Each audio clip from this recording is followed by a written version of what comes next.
Hi, we're Girls in the Grandstand and welcome back. We've been gone for a little while, but we are here to talk about the Canadian Grand Prix. Welcome back, girls. Well, hello. A little Hello. break. We had a bit of life stuff going on, but Yeah. we've come to talk about not a very exciting race.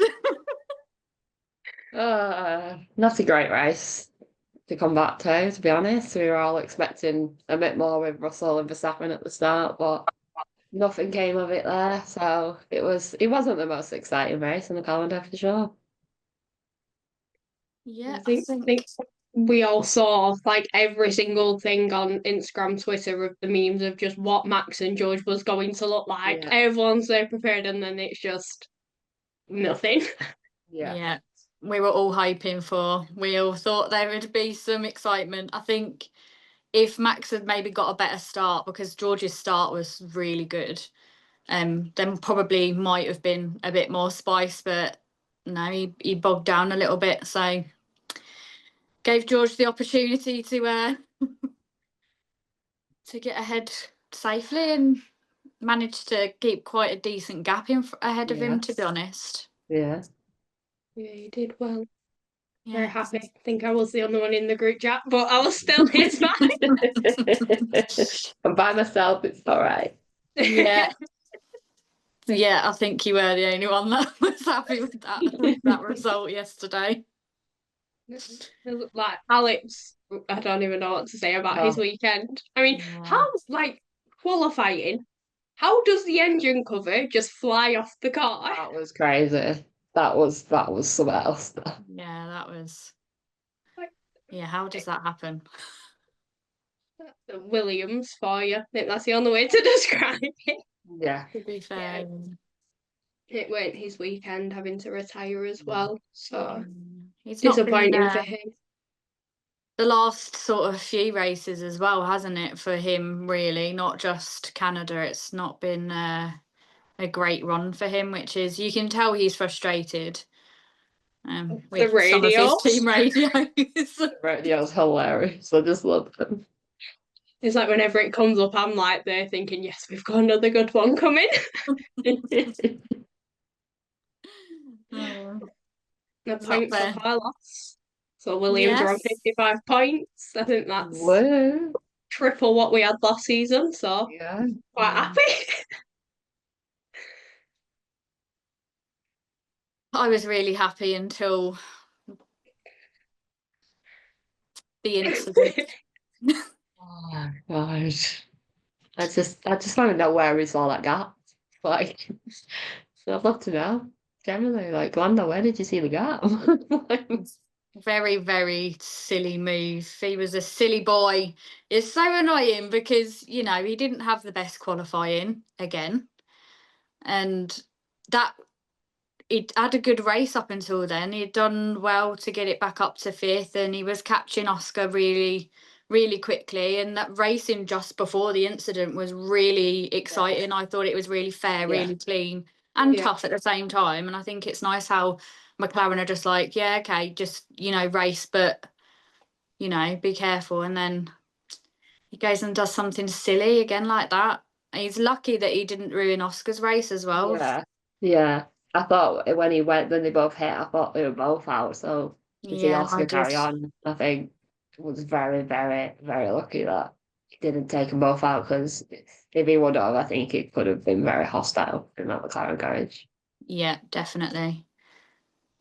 And, you know, I know Lando's really hard on himself anyway, but he said straight away, you know, I'm like, that was all my fault, which it was, you know, it was his fault. There definitely wasn't a McLaren size gap. No. Yeah. No. There's no gap there at all. But yeah, I'm just glad that he was just like, yeah, that was on me.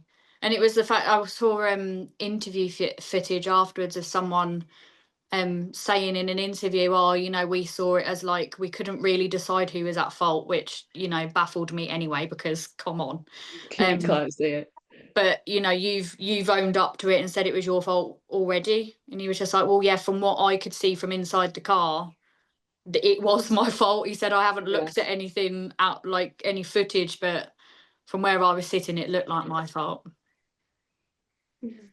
Just got like a bit too into it, it seemed, where he was like, he knew that he could make the move, just not at that point. So he just got a bit restless with it of that, I'll make it now, but. And I think if he'd carried on and you sort of, kept his cool for another lap, on the next lap around, I think he could have tried to, and maybe, because he was quicker than him. I think we could all see that he was quicker than Oscar in that moment. He just got a bit too impatient, I think, didn't he? Yeah. And this is the problem. This is why, obviously, everyone knows I am Lando fan. I love Oscar as well. I'm a McLaren fan, but this is what's going to lose him the championship this year, is the silly mistakes they're going to keep adding up. The qualifying mistakes he keeps making, not putting himself in the best position in the first place. And then things like in the race yesterday. And it's disappointing because, I see people saying, oh, he hasn't got one in him. He has. He has got the talent for it. He just needs to get his head in the right place, I think. Yeah, I definitely think it's like a headset kind of thing he needs to work on, whether that's talking to someone, I don't know, but I think he needs to get his head properly in the game, and he could be up there with Oscar. Like, Oscar is running away with this championship at the moment, and it's really between the McLarens at the minute because Max just isn't there at the minute, and he's struggling with his car as well. So, and with Red Bull, there's only one car really scoring points at the minute. So, for McLaren to lose Lando yesterday took a massive hit on the points. Yeah. Because it's like the points now, in terms of the gap between Oscar and Lando. Like, if Lando would have kept the points within the race, then it would have closed the gap further. And it is looking like it is going to be an interesting title race, like points wise. But then you just keep seeing things like this from Lando, and you're like, we want the excitement still. Yeah. But yeah, no, it's like, because you've also still got to consider, like, he is like still a bit, like, he's a young driver when it comes to it. So there is still a lot of pressure on him because of how well he has been performing. So it is one of them where his time will come. When that is, it could be next season, season after, it could even be this season. But I feel as though it's one of them where it's like the pressure that is being put on him it's a lot. Yeah. Yeah, I think so. Which is, another place where at the moment Oscar's just that bit ahead of him because he's so calm and, just too laid back, in my opinion, but very chill. Yeah. Yeah, it's a difficult one. It is. And then obviously he needs to watch out for the silent assassin, which is George Russell coming up, because he's catching him in points now as well. Yes. He just appears, doesn't he, George? Yeah. Like, he's just always there. Yeah. He's just there. He's always just there. Yeah. Just appears and then just goes and wins is what it seems to be. Yeah.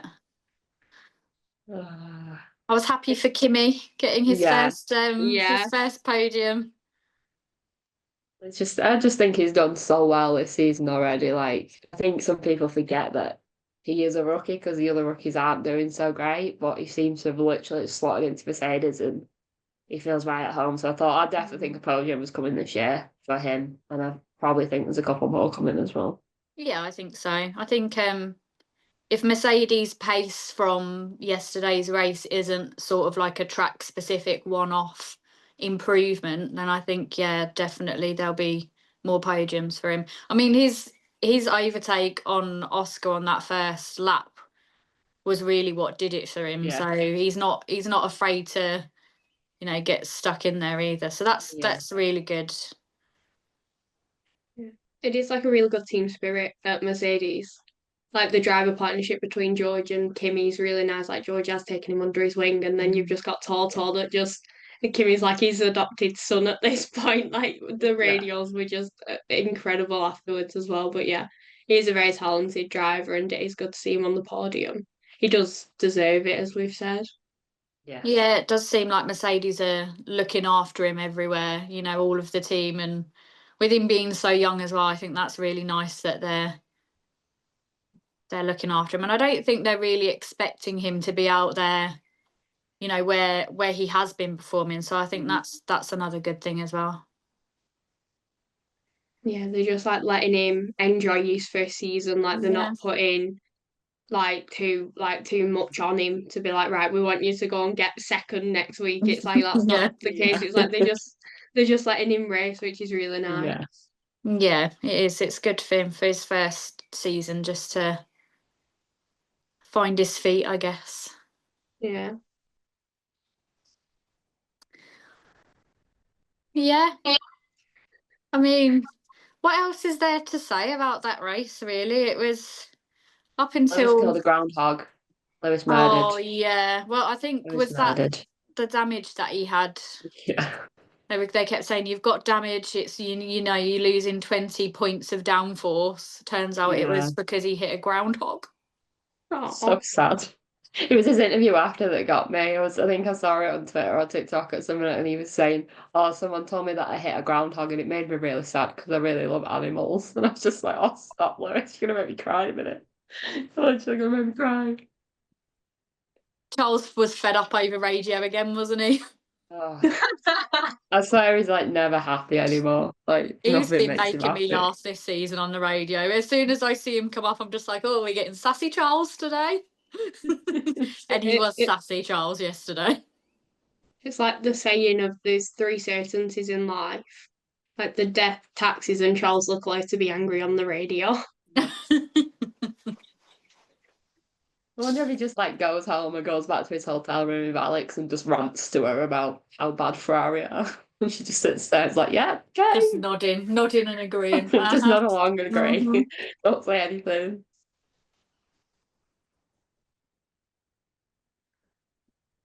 Yeah, so Austria next. Yay. Is it a sprint weekend? Oh gosh. Is it a sprint? I don't know. I honestly don't remember when the sprints are, to be honest. I just remember on the weekend, I'm like, oh. It seems like a track where there is usually a sprint or should be. It's not that one. It's not? Okay. No. Where is it? Is there not one before the summer break now? I'm sure there's got to be one. Is it Belgium again? I think it might be Spa again. Ugh. Not again. Ugh. We are so enthusiastic about that. We really love these sprint races, though. It's just such a long circuit to have a sprint. That's the next one. Especially because you know that we're going to end up with an hour delay for the rain, and then when they finally get racing, they then can't race because it starts raining again.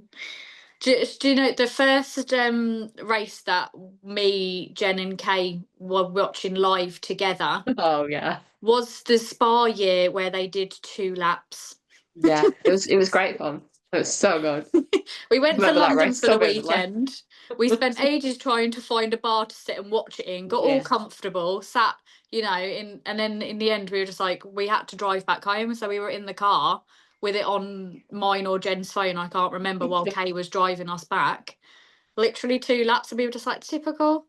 This is the race that our first race watching live together, and this is what happens. Yes. You literally come right in. You literally come right in. Oh dear. But yeah, I like Austria. It's usually quite a good race, so let's hope, because we need one. We need some excitement somewhere. Someone just do something for us. Yeah, please. Please. Anyone. And then it's Silverstone. Yes. So I'll try and cause chaos while I'm there. Yes, you lucky devil getting to go. One day we'll all be there, I hope. Yeah. Yeah. I'll just FaceTime you all while I'm there. Yeah. I'll just I'll sell one of my kidneys and I'll come with you next year. Yeah. Yeah. It's so expensive there now. It's ridiculous. It is really, really. Yeah. But if we can all just pray for no rain, then I'll be happy, because I don't want to get flooded out my tent again. Oh God, no. We will all cross our fingers that there is no rain for you. Yeah. No, it'll be good. It's exciting for you. We'll be sat or watching it, trying to spot where you are. Yeah, we've just been there in our Williams. We'll just be there on FaceTime while you're just like screaming at Franco and Alex. Yeah. That's if Franco's actually there, because his 5th race is Austria. Surely they can't just. I mean, nothing's Who working with else are that they team at the gonna minute, have so. at this point? I think Well, the no, the rumours rumours that about I've read were Alonso Mick. signing there, so who knows? I think it would be silly if they It would. got somebody else back in the car at Silverstone, to be honest with you. But Yeah. Who knows? yeah, it could be anyone at this point. It literally could. Because I think I've seen like Mick is up for the seat as well, because he's got like the partnerships with Alpine with like the endurance side of it. But then Paul Aaron's been spotted with his helmet, like going to races and stuff. Mm. So Just yeah, leave it someone could in be it till the anyone. end of the season. I know, honestly. I mean, we could be considered at this point for that seat. Yeah. I reckon one of us would be great. Yeah. I think that they should give one of us a chance, definitely. Yeah. Maybe me first as the one with a driving license. Yeah, that might work. That might help. Yeah. The one that can actually drive. Yeah. Pop me in the car. I don't know what I'm doing. I'll just press it and I'll be fine. Off I go. See you later. You go and win it first time. Yeah. Where has this talent been? We've never seen the Alpine go so quick, and Jen's just there, like off. Yeah. I know what I'm doing with this car, right? Lap records and everything. Yeah. First time in the car. No training or nothing. Well, it's fine. I've got it. It's fine. You got it. That'd be really good to watch. Mm. It would. Yeah, I'd love to actually see you have a go in a car. Maybe with someone else in the car with me. Yeah. Not like them double seater ones that you get. Maybe one of them. Have you not had a go in Liam's yet? No, you won't let me. He won't let you. You won't let me. Mm. Well, has anybody got anything else they want to waffle about? No. No. Literally nothing happened. No. Well, it was good to be back. Yes. Yeah, Definitely. very good. It was. And we will definitely be back in 2 weeks for the Austrian Grand Prix. So we will see you all then. See you then. Bye. Bye-bye.